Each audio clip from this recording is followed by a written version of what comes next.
Hello বন্ধুরা, আমি মনির। সবাইকে স্বাগত জানাচ্ছি মিনিটের গল্প চ্যানেলে।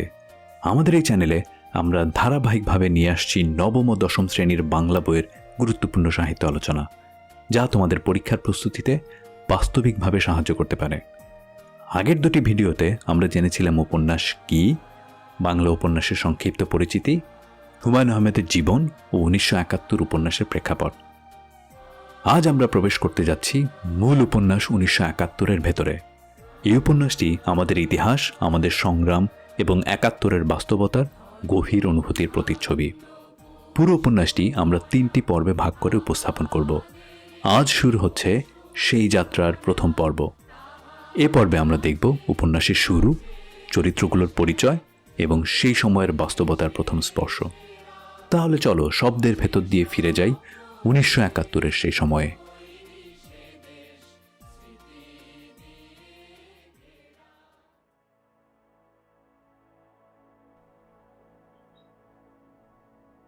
মীর আলী চোখে দেখে না।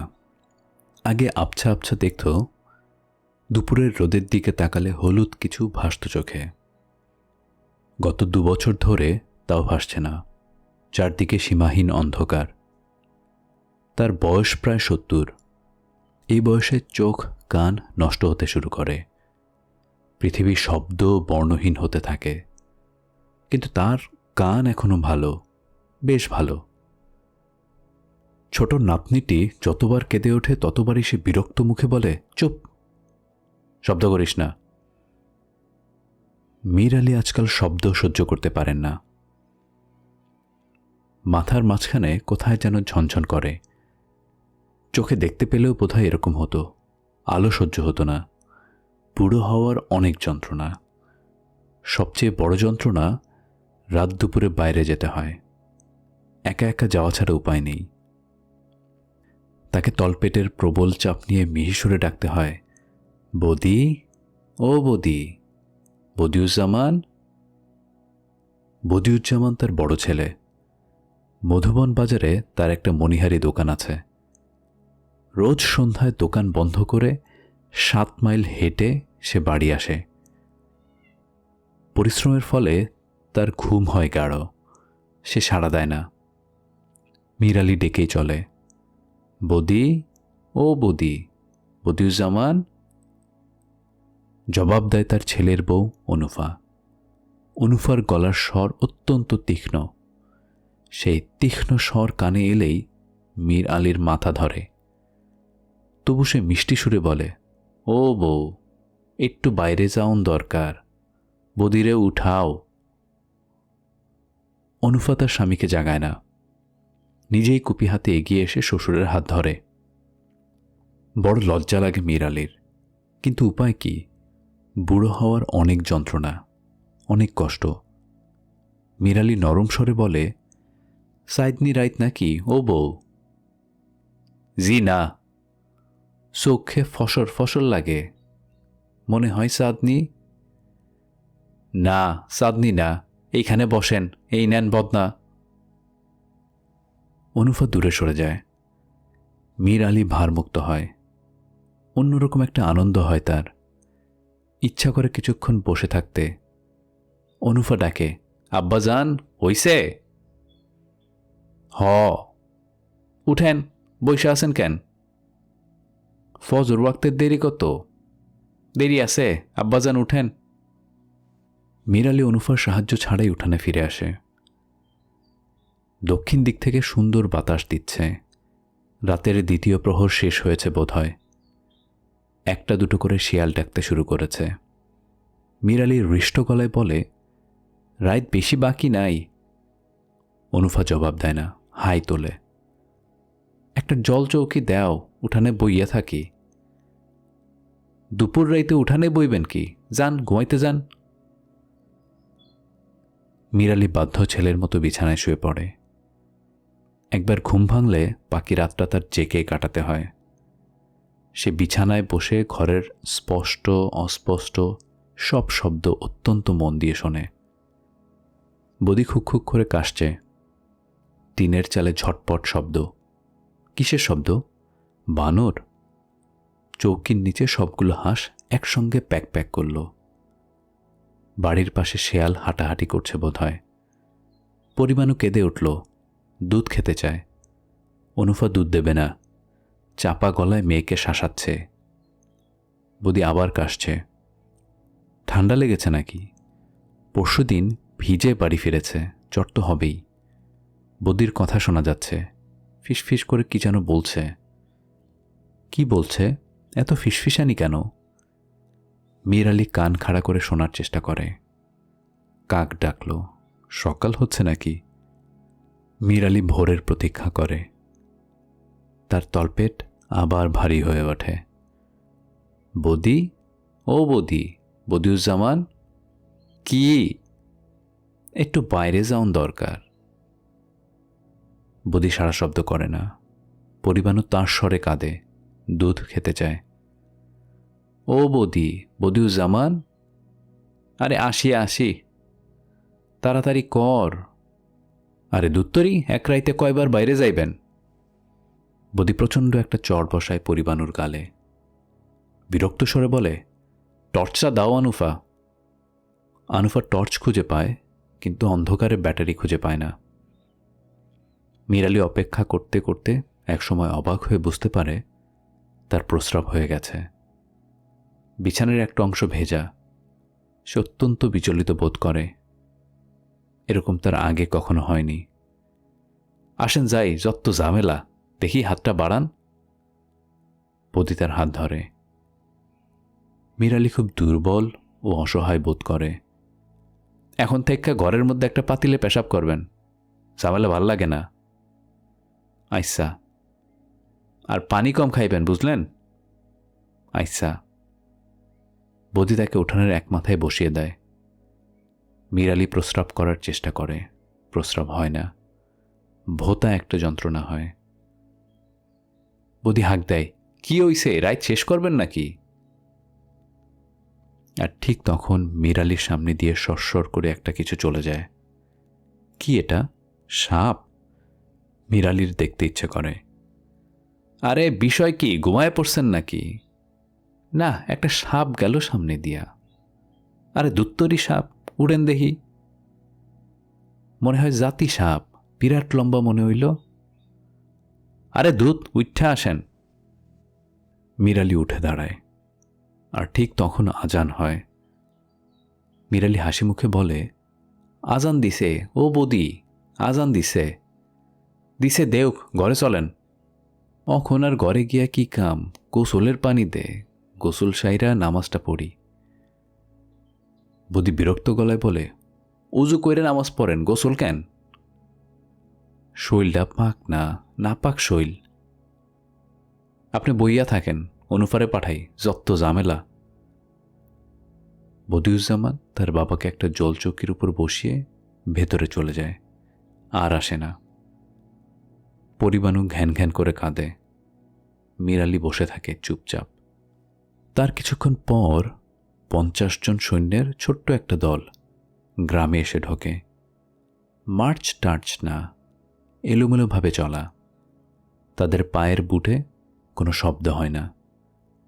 তারা যায় মীর আলীর বাড়ির সামনে দিয়ে, এবং তাদের একজন মীর আলীর চোখে 5 ব্যাটারির টর্চের আলো ফেলে।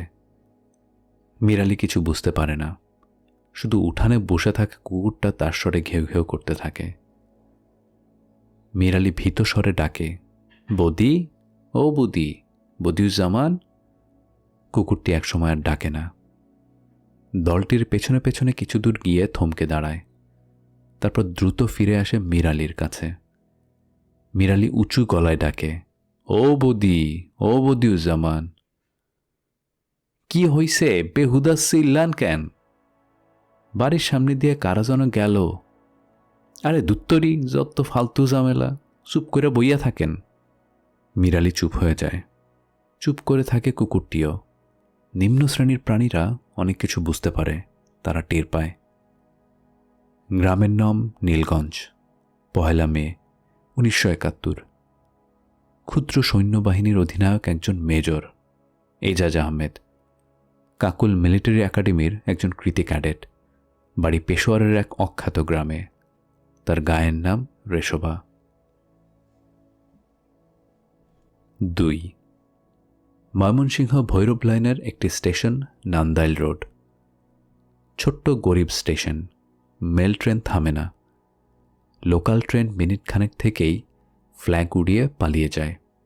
স্টেশনের বাইরে ইট বিছানো রাস্তায় 4-5টা রিক্সা ঠুনঠুন করে ঘণ্টা বাজিয়ে যাত্রী খোঁজে। সুরেলা গলা শোনা যায়, রুয়াইল বাজার যাওনের কেউ আসুইন, রুয়াইল বাজার। রুয়াইল বাজার এই অঞ্চলের সবচেয়ে বড় বাজার। নান্দাইল রোড থেকে সোজা উত্তরে 10 মাইল।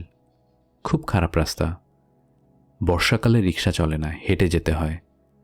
এঁটেল মাটিতে পা দেবে যায়। ঠিক ঘন কাদা। নান্দাইল রোড থেকে রুয়াইল বাজার আসতে বেলা পুইয়ে যায়। বাজারটি অন্য সব গ্রাম্য বাজারের মতোই, তবে স্থানীয় লোকদের খুব অহংকার একে নিয়ে। কি নেই এখানে? ধান চালের আড়ত আছে, পাটের গুদাম আছে, ধান ভাঙানোর কল আছে, চায়ের দোকান আছে, এমনকি রেডিও সারাপের একজন কারিগর পর্যন্ত আছে। গ্রামের বাজারে এর চেয়ে বেশি কি দরকার? রুয়াইল বাজারকে পেছনে ফেলে আরও মাইল 30 উত্তরে মধুবন বাজার। যাতায়াতের একমাত্র ব্যবস্থা গরুর গাড়ি, তাও শীতকালে। বর্ষায় হাঁটা ছাড়া অন্য উপায় নেই।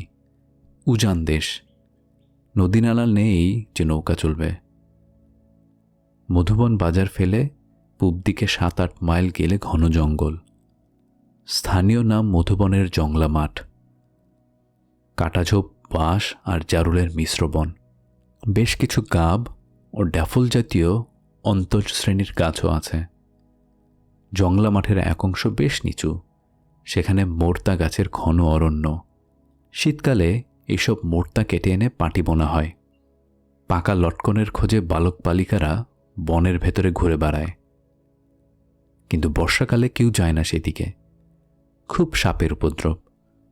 বনে ঢুকে প্রতি বছরই 2-1টা গরু ছাগল সাপের হাতে মারা পড়ে। জংলা মাঠের পেছনে নীলগঞ্জ গ্রাম। দরিদ্র, শ্রীহীন, 30-40 ঘরের একটা বিচ্ছিন্ন জনপদ। বিস্তীর্ণ জলাভূমি গ্রামটিকে কাস্তের মতো দুদিকে ঘিরে আছে।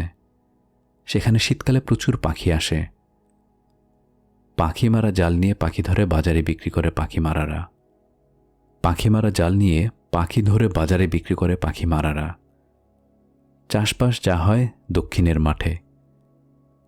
জমি উর্বর নয়, কিংবা এরা ভালো চাষি নয়। ফসল ভালো হয় না, তবে শীতকালে এরা প্রচুর রবি শস্য করে। বর্ষার আগে আগে করে তরমুজ ও বাঙ্গি।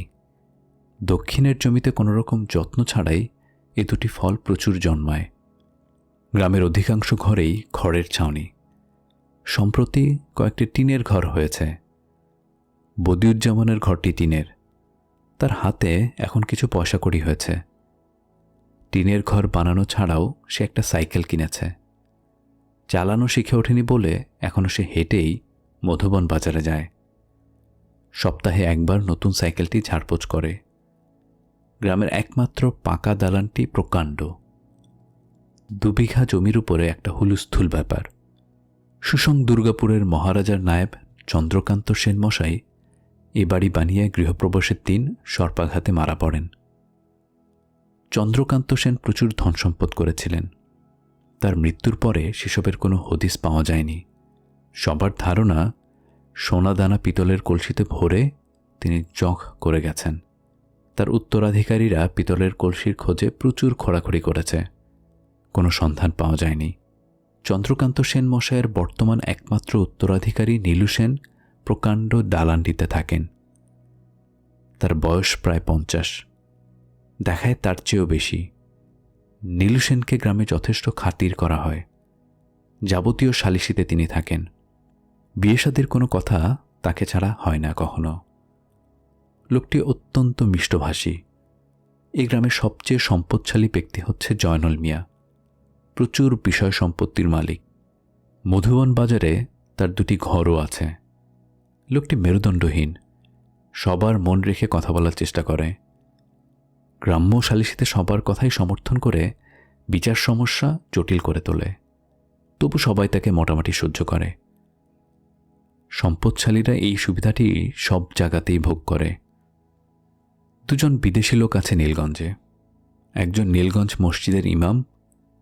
এত জায়গা থাকতে তিনি এই দুর্গম অঞ্চলে ইমামতি কেন করতে এসছেন সে রহস্যের মীমাংসা হয়নি। তিনি মসজিদেই থাকেন। মাসের 15 দিন জয়নাল মিয়ার বাড়িতে খান, আর বাকি 15 দিন পালা করে অন্য ঘরগুলোতে খান। কিছুদিন হলো তিনি বিয়ে করে এই গ্রামে স্থায়ীভাবে থাকার ইচ্ছা প্রকাশ করেছেন। প্রস্তাবটিতে কেউ এখনো তেমন উৎসাহ দেখাচ্ছে না। ধানি জমি দিতে পারে জয়নাল মিয়া, সে প্রসঙ্গ এড়িয়ে যাচ্ছে। শুনেও না শোনার ভান করছে। দ্বিতীয় বিদেশি লোকটি হচ্ছে আজিজ মাস্টার। সে নীলগঞ্জ প্রাইমারি স্কুলের হেডমাস্টার। প্রাইমারি স্কুল সরকারি সাহায্যে 3 বছর আগে শুরু হয়। উদ্দেশ্য বোধ হয় একটি, দুর্গম অঞ্চলে শিক্ষার আলো পৌঁছানো। উদ্দেশ্য সফল হয়নি। শিক্ষকরা কেউ বেশি দিন থাকতে পারেন না। খাতাপত্রে 3 জন শিক্ষক থাকার কথা, এখন আছে একজন, আজিজ মাস্টার। লোকটি রুগ্ন, নানা রকম অসুখ বিসুখ, তার মধ্যে প্রধান হচ্ছে হাঁপানি। শীতকালে এর প্রকোপ হয়, গরমকালটা মোটামুটি ভালোই কেটে যায়। আজিজ মাস্টার একজন কবি। সে গত 3 মাসে 4 নম্বরে একটা রুলটানা খাতা কবিতা লিখে ভরিয়ে ফেলেছে। প্রতিটি কবিতা একজন রমণীকে উদ্দেশ্য করে লেখা, যাকে বিভিন্ন সময়ে বিভিন্ন নামে ডাকা হয়েছে, যেমন স্বপ্নরানী, কেশবতী, অচিন পাখি ইত্যাদি। তার 3টি কবিতা নেত্রকোনা থেকে প্রকাশিত মাসিক কিষাণ পত্রিকায় ছাপা হয়েছে। আজিজ মাস্টারের কাব্য প্রতিভা সম্পর্কে গ্রামের লোকজন ওয়াকিবহাল। তারা এই কবিকে যথেষ্ট সমীহ করে। সমীহ করার আরেকটা কারণ হল আজিজ মাস্টার গ্রামের সবচেয়ে শিক্ষিত মানুষ। বিয়ে পর্যন্ত পড়েছিল, পরীক্ষা দেওয়া হয়নি। তার আবার পরীক্ষা দেওয়ার কথা। সে জয়নাল মিয়ার একটি ঘরে থাকে। তার স্ত্রীকে সে ভাবিসাব ডাকে, কিন্তু তার বড় মেয়েটিকে দেখলেই কেমন যেন বিচলিত বোধ করে। মেয়েটির নাম মালা। মাঝে মাঝে মালা তাকে ভাত বেড়ে দেয়। সে সময়টা আজিজ মাস্টার বড় অস্বস্তি বোধ করে। সে যখন বলে, মামা আর একটু ভাত দেই, তখন কোনো কারণ ছাড়াই আজিজ মাস্টারের কান টান লাল হয়ে যায়। আজিজ মাস্টার কয়েকদিন আগে মালা রানী নামে একটি দীর্ঘ কবিতা রচনা করেছে। কবিতাটি কিষাণ পত্রিকায় পাঠাবে কি না এ নিয়ে সে খুব চিন্তিত। হয়তো পাঠাবে। নীলগঞ্জের যে দিকটায় জলাভূমি, একদল কৈবর্ত থাকে সেই দিকে। গ্রামের সঙ্গে তাদের খুব একটা যোগ নেই। মাছ ধরার সিজনে জলমহালে মাছ মারতে যায়, আবার ফিরে আসে। কর্মহীন সময়টাতে চুরি ডাকাতি করে। নীলগঞ্জের কেউ এদের ঘাটায় না। গত বছর কৈবর্তপাড়ায় খুন হলো একটা। নীলগঞ্জের মাতব্বরা এমন ভাব করলেন যেন তারা কিছুই জানেন না। থানা পুলিশ কিছুই হলো না। যার ছেলে খুন হলো সেই চিত্রাপুরী কিছুদিন ছোটাছুটি করল নীলু সেনের কাছে। নীলু সেন শুকনো গলায় বলল, তোদের ঝামেলা তোরা মিটা, থানাওয়ালার কাছে যা। বুড়ি ফোপাতে ফোপাতে বলল, থানাওয়ালার কাছে গেলে আমারে দহের মধ্যে পুইত্তা থুইব কইছে। নীলু সেন গম্ভীর হয়ে গেলেন।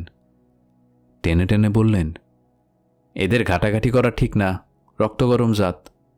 কি করতে কি করে, বিচার হইতো নয়।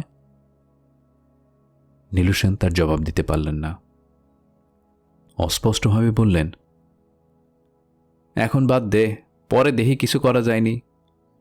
বুড়ি আরও কিছুদিন ছোটাছুটি করল, এবং একদিন দেখা গেল কৈবর্তরা দল বেঁধে জলমহলে মাছ মারতে গিয়েছে। বুড়িকে সঙ্গে নেয়নি। বুড়ি আকাশ ফাটিয়ে চিৎকার করল কিছুদিন। নীলু সেনের দালানের এক প্রান্তে থাকতে লাগল। চরম দুর্দিন। কৈবর্তরা ফিরে এলো 3 মাস পর, কিন্তু বুড়ির জায়গা হলো না। সে এ বাড়ি ও বাড়ি ভিক্ষে করে খেতে লাগল। হতদরিদ্র নীলগঞ্জের প্রথম ভিক্ষুক। সব গ্রামের মতো এই গ্রামে একজন পাগলও আছে, মতি মিয়া শালা নিজাম। সে বেশিরভাগ সময়ই সুস্থ থাকে, শুধু 2-1 দিন মাথা গরম হয়ে যায়, তখন তার গায়ে কোনো কাপড় থাকে না। গ্রামের এই মাথা ও মাথা পর্যন্ত ছোটাছুটি করতে থাকে। দুপুরের রোদ খুব বেড়ে গেলে মধুবন জঙ্গলায় ঢুকে পড়ে। পাগলদের সাপে কাটে না, প্রবাদটি হয়তো সত্য। নিজাম বহাল তবিয়াতে বন থেকে বেরিয়ে আসে। ছুটোছুটি করা এবং বনের ভেতরে বসে থাকা ছাড়া অন্য কোনো উপদ্রব সে করে না। গ্রামের পাগলদের গ্রামবাসীরা খুব স্নেহের চোখে দেখে। তাদের প্রতি অন্য এক ধরনের মমতা থাকে সবার। 3. চিত্রাবুড়ি রাতে এক নাগাড়ে কখনো ঘুমায় না। ক্ষণে ক্ষণে জেগে ওঠে, চেঁচায়, কেলা যায় গো, লোকটা কে? তার ঘুমোবার জায়গাটা হচ্ছে সেনবাড়ির পাকা কালী মন্দিরের চাতাল। নীলু সেন তাকে থাকবার জন্য একটা ঘর দিয়েছিলেন। সেখানে নাকি তার ঘুম হয় না। দেবী মূর্তির পাশে সে বোধহয় এক ধরনের নিরাপত্তা বোধ করে। গভীর রাতে দেবীর সঙ্গে তার অন্তরঙ্গ কথাবার্তা হয়। যেমন, দেখিস হেই মা কালী, আমার পুতেরে যে মারছে, তুই তারে কইলজাটা টাইন না খা। তরে আমি জোড়া পাঠা দিমু, পুকসিরা রক্ত দিমু। হেই মা কালী, দেখিস রে বেটি, দেখিস। মা কালী কিছু শোনে কিনা বলা মুশকিল, কিন্তু চিত্রাবুড়ির ধারণা তিনি শোনেন এবং তিনি যে শুনছেন তার নমুনাও দেন। যেমন এক রাত্রে খলখল হাসির শব্দ শোনা গেল। বুড়ির রক্ত জল হয়ে যাবার মতো অবস্থা। সে কাঁপা কাঁপা গলায় ডাকল, হেই মা। হাসির শব্দ দ্বিতীয়বার আর শোনা গেল না। দেবীরা তাদের মহিমা বারবার করে দেখাতে ভালোবাসেন না। চিত্রাবুড়ি আজ রাতেও মা কালীর সঙ্গে সুখ দুঃখের অনেক কথা বলল। জোড়া পাঠার আশ্বাস দিয়ে ঘুমাতে গেল। তারপর জেগে উঠে চেঁচালো, কেলা যায় গো, লোকটা কে? কেউ জবাব দিল না, কিন্তু বুড়ির মনে হলো অনেকগুলো মানুষ যেন এদিকে আসছে, শব্দ করে পা ফেলছে। হু হা এরকম একটা আওয়াজও আসছে। ডাকাত নাকি? চিত্রাবুড়ি ভয়ে কাঠ হয়ে গেল। তার চোখের সামনে দিয়ে মিলিটারির দলটি পার হয়ে গেল। আলো কম, স্পষ্ট কিছু দেখা যাচ্ছে না। চিত্রাবুড়ি কিছু বুঝতে পারল না। এরা কারা? এই রাতে কোত্থেকে এসছে? বুড়ি দেখল সেনবাড়ির সামনে দাঁড়িয়ে বেশ কয়েকবার টর্চের আলো ফেলল। এর মানে কি ডাকাত? কিন্তু সেনবাড়িতে ডাকাত আসার কথা নয়। সেনরা এখন হতদরিদ্র। এই বিশাল বাড়িটার ইটগুলো ছাড়া ওদের আর কিছুই নেই। ওরা আবার চলতে শুরু করেছে। জুম্মা ঘরের কাছে এসে আবার সেনবাড়ির উপর টর্চের আলো ফেলল। কোন দিকে যাচ্ছে? কৈবর্তপাড়ার দিকে? ওদের আগে ভাগে খবর দেওয়া দরকার। সেনবাড়ির পেছন দিক দিয়ে ছুটে গিয়ে খবর দেবে? চিত্রাবুড়ির কাছে সমস্ত ব্যাপারটা অস্বাভাবিক লাগছে। এই রাতের বেলা দল বেঁধে এরা কেন আসবে? না, কৈবর্তপাড়ার দিকে যাচ্ছে না। জুম্মা ঘর পেছনে ফেলে এরা সড়কে উঠে গেল। টর্চের আলো এখন আর ফেলছে না। বুড়ির মনে হলো এরা স্কুল ঘরের দিকে যাচ্ছে।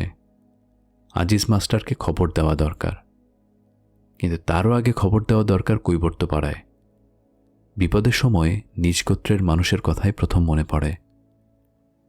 4-5টা কুকুর একসঙ্গে চেঁচাচ্ছে। এরা কিছু একটা টের পেয়েছে। কুকুর বেড়াল অনেক কিছু আগে ভাগে জানে। বুড়ি কালী মন্দিরের চাতাল থেকে নেমে এলো।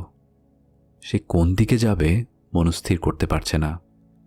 গ্রামে মিলিটারি ঢুকেছে। এটা প্রথম বুঝতে পারলেন নীলগঞ্জ মসজিদের ইমাম সাহেব। পাকা মসজিদের সিঁড়িতে দাঁড়িয়ে তিনি সূরা ইয়াসিন পড়ছিলেন। আজান দেবার আগে তিনি 3 বার সূরা ইয়াসিন পড়েন। দ্বিতীয়বার পড়বার সময় অবাক হয়ে পুরো দলটাকে দেখলেন। এরা স্কুল ঘরের দিকে যাচ্ছে। প্রথম কয়েক মুহূর্ত তিনি ব্যাপারটা বুঝতেই পারলেন না। সূরা ইয়াসিন শেষ করে দীর্ঘ সময় মসজিদের সিঁড়িতে বসে রইলেন। অন্ধকার এখনো কাটেনি। পাকপাখালি ডাকছে। ইমাম সাহেব মন স্থির করতে পারছেন না। এখানে বসে থাকবেন না খবর দেওয়ার জন্য ছুটে যাবেন? কিছুক্ষণ পর তার মনে হলো সিঁড়িতে এরকম প্রকাশ্যে বসে থাকা ঠিক না। মসজিদের ভেতরে থাকা দরকার। কিন্তু নীলগঞ্জ মসজিদে তিনি কখনো একা ঢোকেন না। এই মসজিদে জিন নামাজ পড়ে, এরকম একটা প্রবাদ আছে। অনেকেই দেখেছে, তিনি অবশ্য এখনও দেখেননি, কিন্তু তার ভয় করে। একা বসে থাকতে থাকতে তার মনে হলো, এই যে তিনি দেখলেন একটা মিলিটারি, এটা চোখের ভুল না তো? নান্দাইল রোডে মিলিটারি আসেনি, সোহাগীতে আসেনি, এখানে আসবে কেন? এখানে আছেটা কি? নেহাইতি গণ্ডগ্রাম। ইমাম সাহেব ইউনিয়ন বোর্ডের রাস্তায় এসে দাঁড়ালেন। স্কুল ঘর বাঁশবনের আড়ালে পড়েছে, কিছুই দেখা যাচ্ছে না। মুসল্লিরা কেউ আসছে না কেন? নাকি মিলিটারির খবর জেনে গেছে সবাই? তার প্রবল ইচ্ছে হতে লাগলো নামাজ না পড়েই ঘরে ফিরে যেতে। আকাশ ফর্সা হতে শুরু করেছে, অথচ কারো দেখা নেই। দীর্ঘ সময় অপেক্ষা করার পর মতি মিয়াকে আসতে দেখা গেল। মতি মিয়া একটা মামলা জড়িয়ে ইদানিং ধর্মকর্মে অতিরিক্ত রকমের উৎসাহী হয়ে পড়েছে। ইমাম সাহেব নিচু গলায় বললেন, এই মতি, কিছু দেখলা? কি দেখমু, কিসের কথা কন? কিছু দেখো নাই? না, বিষয়টা কি? ইমাম সাহেব আর কিছু না বলে চিন্তিত ভঙ্গিতে আজান দিতে গেলেন। আজান শেষ করে মতি মেয়েকে আবার জিজ্ঞেস করলেন, স্কুল ঘরের কাছে কিছু দেখো নাই? না, ব্যাপারটা কি ভাইঙ্গা কন? মনে হয় গ্রামে মিলিটারি ঢুকছে। কি ঢুকছে? মিলিটারি। আরে কি কন, এই গ্রামে মিলিটারি আইব কেন? আমি যাইতে দেখলাম। চোখের দান্দা, আন্ধারে কি দেখতে কি দেখছেন? নান্দাইল রোডে তো এখন তক মিলিটারি আসে নাই। তুমি জানলা কেমনে? আমার শালা আইছে গতকাল, নিজামের বড় ভাই। আমি কিন্তু নিজের চোখে দেখলাম। আরে না, মিলিটারি আইলে এতক্ষণে গুলি শুরু হয়ে যাইতো। মিলিটারি কি সোজা জিনিস? ইমাম সাহেব নামাজ শুরু করবার আগেই আরও 3 জন নামাজি এসে পড়ল। তারাও কিছু জানে না। একজন এসেছে স্কুল ঘরের সামনে দিয়ে, সেও কিছু দেখেনি। ইমাম সাহেব আজ অত্যন্ত সংক্ষিপ্ত নামাজ পড়লেন। নামাজ শেষে সাধারণত তিনি হাদিসকরণের 2-1টি কথা বলেন। আজ কিছুই বললেন না। বাড়ির দিকে রওনা হলেন। বেশ আলো চারদিকে, অনেক দূর পর্যন্ত দেখা যাচ্ছে। জোড়া শিমুল গাছের কাছে এসে তিনি আর চোখে স্কুল ঘরের দিকে তাকালেন। বারান্দায় সারি সারি সৈন্য বসে আছে। ইমাম সাহেবের মনে হলো স্কুল কম্পাউন্ডের গেটের কাছে দাঁড়ানো একটা লোক হাত ইশারা করে তাকে ডাকছে। লোকটির পরনে ফুল প্যান্ট এবং নীল রঙের একটা হাফ শার্ট। কিন্তু তাকে ডাকছে কেন? নাকি তিনি ভুল দেখছেন? ইমাম সাহেবের কপালে বিন্দু বিন্দু ঘাম জমল। তিনি একবার আয়াতুল কুরসি ও 3 বার দোয়া ইউনুস পড়ে স্কুল ঘরের দিকে এগোলেন। নীল শার্ট পরা লোকটিও এগিয়ে আসছে তার দিকে। ব্যাপার কি? এ কে? তিনি অতি দ্রুত দোয়া ইউনুস পড়তে লাগলেন। লা ইলাহা ইল্লা আনতা সুবহানাকা ইন্নী কুনতু মিনাজ জালিমিন। এই দোয়াটি খুব কাজের। হযরত ইউনুস আলাইহিস সালাম মাছের পেটে বসে এই দোয়া পড়েছিলেন। নীল শার্ট পরা লোকটা এগিয়ে আসছে। কি চায় সে? আপনি কে? আমি এই গ্রামের ইমাম। আসসালামু আলাইকুম ইমাম সাহেব। ওয়ালাইকুম সালাম ওয়া রাহমাতুল্লাহ। আপনি একটু আসেন আমার সাথে। কই যাইতাম? আসেন, মেজর সাহেব আপনাকে ডাকেন। ভয়ের কিছু নাই, আসেন। ইমাম সাহেব 3 বার ইয়া মুকাদ্দিমু পড়ে ডান পা আগে ফেললেন। সঙ্গে নীল শার্ট পরা লোকটি মৃদুস্বরে বলল, এত ভয় পাচ্ছেন কেন? ভয়ের কিছু নাই।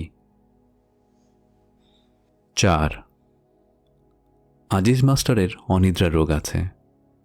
অনেক রাত পর্যন্ত তাকে জেগে থাকতে হয় বলেই অনেক বেলা পর্যন্ত ঘুমাতে হয়। আজ তাকে ভোরের আলো ফোটার আগেই জাগতে হলো, কারণ স্কুলের দপ্তরি ও দারোয়ান রাসমোহন প্রচণ্ড শব্দে দরজায় ধাক্কা দিচ্ছে, যেন ভূমিকম্প হচ্ছে। এক্ষুনি আজিজ মাস্টারকে ঘর থেকে বের করতে হবে। বন্ধ দরজার ওপাশ থেকে আজিজ মাস্টার কথা বলল, এই রাসমোহর, কি ব্যাপার? মিলিটারি, গ্রামে মিলিটারি আসছে স্কুল ঘরে। কি বলছিস রাসমোহন? আপনারে স্যার ডাকে। আজিজ মাস্টার দরজা খুলে দেখল রাসমোহনের থুতনি বেয়ে ঘাম পড়ছে, গায়ের ফতুয়াটাও ঘামে ভেজা। স্কুল থেকে দৌড়ে এসেছে বোধহয়, শব্দ করে শ্বাস টানছে। রাসমোহন আবার বলল, মিলিটারি আপনারা ডাকে স্যার? আজিজ মাস্টার রাসমোহনের কথা মোটেও বিশ্বাস করল না। সময়টা খারাপ। খাকি পোশাকের একজন পিয়ন দেখলেও সবাই ভাবে পাঞ্জাবি মিলিটারি। রাসমোহনের রজ্জুতে সর্পভ্রম হয়েছে। থানাওয়ালারা কেউ এসেছে কেন্দুয়া থেকে, খুব সম্ভব চিত্রাবুড়ির ছেলের ব্যাপারে। মার্ডার কেসে পুলিশের খুব উৎসাহ, দল বেঁধে চলে আসে। নগদ বিদায়ের ব্যবস্থা আছে। এখানেও তাই হয়েছে। আজিজ মাস্টার অনেকখানি সময় নিয়ে হাত মুখ ধুল। তার মাথায় চুল নেই, তবু যত্ন করে চুল আঁচড়াল, পরিষ্কার একটা পাঞ্জাবি গায়ে দিয়ে রাস্তায় বেরুল। অর্ধেক পথ আসার পর তার মনে পড়ল চাবি ফেলে এসেছে। আবার ফিরে গেল চাবি আনতে। বাড়ি ফিরবার পথে সত্যি সত্যি বুঝল গ্রামে মিলিটারি এসছে। মতি মিয়ার সঙ্গে তার দেখা হলো, রতন মাঝির সঙ্গে দেখা হলো। বাড়ি ঢুকবার মুখে জয়নাল মিয়াকেও ছাতা মাথায় দিয়ে আসতে দেখা গেল। রাসমোহন এদের প্রত্যেককে এক একবার করে তার অভিজ্ঞতার কথা বলল। রাসমোহনের বর্ণনা মতে সে স্কুল ঘরের বারান্দায় ঘুমাচ্ছিল। তখনও চারদিকে অন্ধকার। কে যেন তার পায়ে একটা ঝাঁকুনি দিয়ে মুখে টর্চের আলো ফেলল। সে উঠে বসে দেখে স্কুলে মিলিটারি গিজগিজ করছে। জয়নাল মিয়া নিচু গলায় বলল, আন্দাজ কতজন হইব? 400-500 কম না। কও কি তুমি? বেশিও হইতে পারে, সবটি মস্ত জোয়ান। জোয়ান তো হইবই, মিলিটারি দুধলা পাতলা হয় নাকি? হাতে অস্ত্রপাতি আছে? জয়নাল মিয়া বিরক্ত মুখে বলল, অস্ত্রপাতি তো থাকবই, এরা কি বিয়া করতে আইছে? আজিজ মাস্টার গম্ভীর গলায় বললেন, তারপর কি হয়েছে রাসমোহন? তারা আম্মার নাম জিগাইল। আজিজ মাস্টার বলল, কোন ভাষায়, উর্দু না ইংরেজি? বাংলায়। পরিষ্কার জিগাইল, তোমার নাম কি, তুমি কে, কি করো? তা কিভাবে হয়, এরা তো বাংলা জানে না। আমি স্যার পরিষ্কার শুনলাম, নিজের কানে শুনলাম। তারপর বলো, তারপর কি হইল? আমি কইলাম আমার নাম রাসমোহন, আমি স্কুলের দপ্তরি। তখন তারা কইল হেডমাস্টারের ডাক্কা আনো। বাংলায় বলল? জি স্যার। আরে কি যে বলে, পাগল ছাগলের মতো, এরা বাংলা জানে নাকি? কি শুনতে কি শুনেছ? আজিজ একটা সিগারেট ধরাতে গিয়ে লক্ষ্য করল তার হাত কাঁপছে এবং প্রস্রাবের বেগ হচ্ছে। খুব খারাপ লক্ষণ। এক্ষুনি হাঁপানির টান শুরু হবে। অতিরিক্ত উত্তেজনায় তার হাঁপানির টান ওঠে। এখন সিগারেট খাওয়াটা ঠিক হবে না জেনেও আজিজ মাস্টার লম্বা লম্বা টান দিতে শুরু করল। সে সাধারণত জয়নাল মিয়ার সামনে সিগারেট খায় না। জয়নাল মিয়া গম্ভীর গলায় বলল, তুমি যাও মাস্টার, বিষয়টা কি জান না আসো। আমি কি জন্য যাব? আরে ডাকতাছে তোমারে, তুমি যাইবা না তো যাইবটা কে? আজিজ মাস্টারের সত্যি সত্যি হাঁপানির টান উঠে গেল। সিগারেট ফেলে দিয়ে সে লম্বা লম্বা শ্বাস নিতে শুরু করল। জয়নাল মিয়া গম্ভীর গলায় বলল, এরা এখানে থাকার জন্য আসে নাই, বুঝলা? যাইতেছে অন্যখানে, ভয়ের কিচ্ছু নাই। একটা পাকিস্তানি পতাকা হাতে নিয়ে যাও। একটা পতাকা আছে না, পাশের আগায় বাঁধো। আমি একলা যাব? বলেন কি? একসঙ্গে বেশি মানুষ যাওয়া ঠিক না। ঠিক বেঠিক যাই হোক, আমি একা যাব না। এইরকম করতেছো কেন মাস্টার? এরা বাঘও না, ভাল্লুকও না। একা যাব না, আপনারা চলেন আমার সাথে। সকাল প্রায় 7টার দিকে 6 জনের একটি ছোট্ট দলকে একটি পাকিস্তানি ফ্ল্যাগ হাতে নিয়ে স্কুল ঘরের দিকে আগাতে দেখা গেল। রোগা আজিজ মাস্টার দলটির নেতৃত্ব দিচ্ছে। সে স্কুল ঘরের কাছাকাছি এসে গলা ফাটিয়ে চিৎকার করল, পাকিস্তান! দলের অন্য সময় আকাশ বাতাস কাঁপিয়ে বলল, জিন্দাবাদ! কায়েদে আজম জিন্দাবাদ! লিয়াকত আলী খান জিন্দাবাদ! মহাকবি ইকবাল জিন্দাবাদ! 5 রোদ উঠে গেছে। বৈশাখ মাস, অল্প সময়ে রোদ ঝাঁঝালো হয়ে ওঠে। ছোট্ট দলটি, যার নেতৃত্ব দিচ্ছে আজিজ মাস্টার, রোদে দাঁড়িয়ে ঘামছে। তাদের মুখ রক্তশূন্য। তারা বুকের মাঝে এক ধরনের কাঁপুনি অনুভব করছে। রাস্তার ওপাশে 4-5টা জারুল গাছ। গাছের নিচে গেলে ছায়া পাওয়া যায়, কিন্তু সেখানে যাওয়া ঠিক হবে কি না আজিজ মাস্টার বুঝতে পারছে না। তারা জড়াচড়ি হয়ে দাঁড়িয়ে থেকে ধ্বনি দেয়, আর চোখে মিলিটারির দিকে তাকায়। সরাসরি তাকাতে সাহসে কুলায় না। সমস্ত বারান্দা জুড়ে মিলিটারিরা ছড়িয়ে ছিটিয়ে আছে। কেউ বসে আছে, কেউ মাথার নিচে হ্যাভারসেক দিয়ে ঘুমের মতো পড়ে আছে। পাকিস্তান জিন্দাবাদ ধ্বনি দিয়ে এগিয়ে আসা দলটির প্রতি তাদের কোনো উৎসাহ দেখা গেল না। তাদের দৃষ্টি সন্ন্যাসীদের মতো নির্লিপ্ত, যেন জগতের কোনো কিছুতেই তাদের কিছু আসে যায় না। পাকিস্তানের ফ্ল্যাগটি মতি মিয়ার হাতে। সে হাত উঁচু করে ফ্ল্যাগটি দোলাচ্ছিল। হাত ব্যথা হয়ে গেছে, কিন্তু নামাবার সাহস পাচ্ছে না। আজিজ মাস্টার খুক খুক করে কয়েকবার কাশল। সেই শব্দে বারান্দায় বসা কয়েকজন তাকালো তার দিকে। আজিজ মাস্টার প্রাণপণে কাশি চাপতে চেষ্টা করল। সময়টা খারাপ। এরকম সময়ে কাউকে অযথা বিরক্ত করা ঠিক না, কিন্তু ক্রমাগত কাশি উঠছে। আজিজ মাস্টার লক্ষ্য করল, উঠোনের চেয়ার পেতে যে অফিসারটি বসে আছে, তিনি এক দৃষ্টিতে তাকিয়ে আছেন তার দিকে। অত্যন্ত রূপবান একজন মানুষ। মিলিটারি পোশাকেও তাকে রাজপুত্রের মতো লাগছে। এর চোখে মুখে কোনো ক্লান্তি নেই, তবে বসে থাকার ভঙ্গিটি শ্রান্তির ভঙ্গি। তিনি তার সামনের টেবিলে পা তুলে দিয়েছেন। পায়ে খয়েরি রঙের মোজা।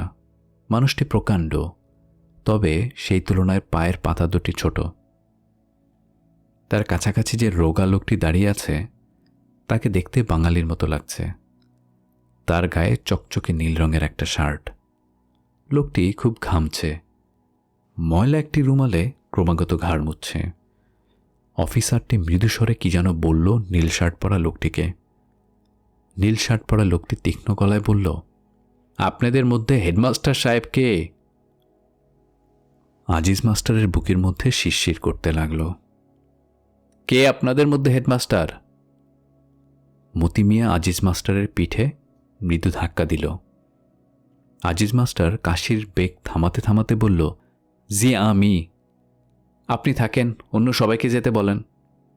যান ভাই, আপনারা সবাই যান, ভয়ের কিচ্ছু নাই। আজিজ মাস্টার একা দাঁড়িয়ে রইল। অন্যরা মনে হলো হাঁপ ছেড়ে বেঁচেছে, তবে তারা চলেও গেল না। জুম্মা ঘরের কাছে ছাতিম গাছের নিচে বসে রইল চুপচাপ। ব্যাপারটা কিছুই বোঝা যাচ্ছে না। মাস্টার ফিরে না আসা পর্যন্ত কিচ্ছু পরিষ্কার হবে না। মতি মিয়া বিড়ি ধরিয়ে টানতে লাগল।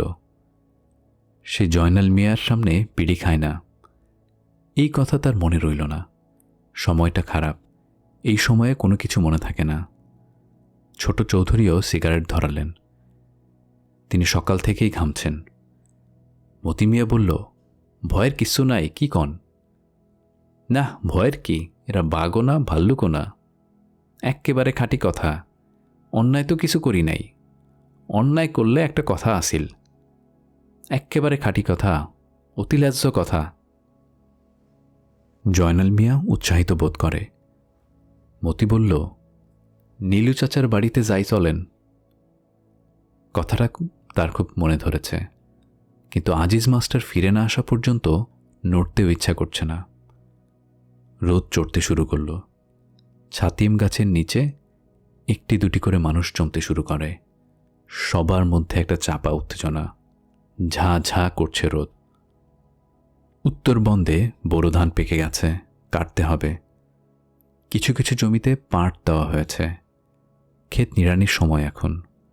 দক্ষিণ বন্দে আউশ বোনা হবে, কিন্তু আজ মনে হয় এই গ্রামের কেউ কোথাও যাবে না। আজকের দিনটা চাপা উত্তেজনা নিয়ে সবাই অপেক্ষা করবে। এই গ্রামে বহুদিন এরকম ঘটনা ঘটেনি। বদিকে দেখা গেল ফর্সা জামা গায়ে দিয়ে হনহন করে আসছে, তার বগলে ছাতা।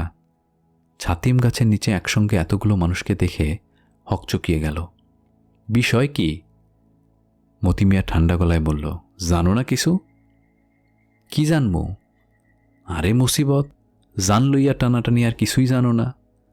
বদি চিন্তিত ভঙ্গিতে তাকায়, কিছু বুঝতে পারে না।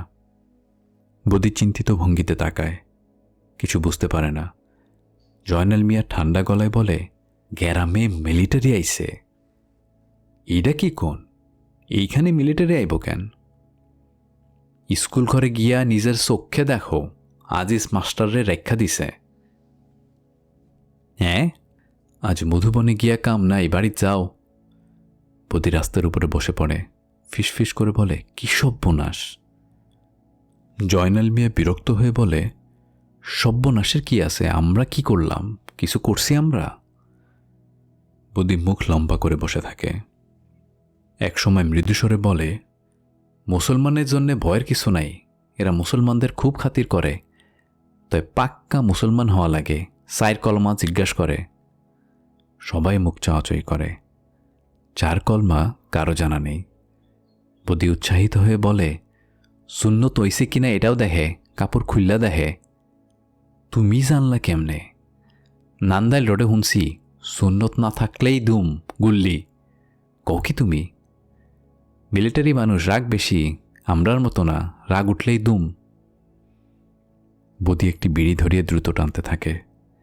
তার মধুবনে যাওয়া অত্যন্ত দরকার। কে জানে, হয়তো মধুবনেও মিলিটারি এসে দোকানপাট জ্বালিয়ে দিয়েছে। সে উঠে দাঁড়ালো। মতি মিয়া বলল, যাও কই? বদি তার উত্তর না দিয়ে উল্টো দিকে হাঁটা শুরু করে। স্কুল ঘরকে পাশ কাটিয়ে যেতে হবে, হাঁটতে হবে অনেক পথ। কড়া রোদ উঠেছে, আকাশে মেঘের লেশমাত্র নেই। চারদিকে ঝাঝা করছে রোদ। বদি হনহন করে ছুটছে।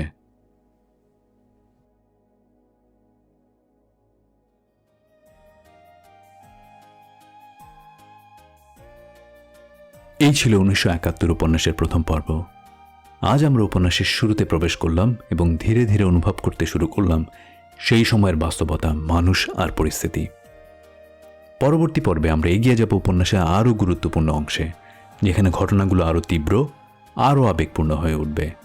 ভিডিওটি ভালো লাগলে লাইক দাও, তোমার মতামত কমেন্টে জানাও এবং মিনিটের গল্প চ্যানেলটি সাবস্ক্রাইব করে পাশে থাকো। দেখা হবে খুব শিগগিরই 1971 উপন্যাসের দ্বিতীয় পর্বে। ধন্যবাদ শুনবার জন্য।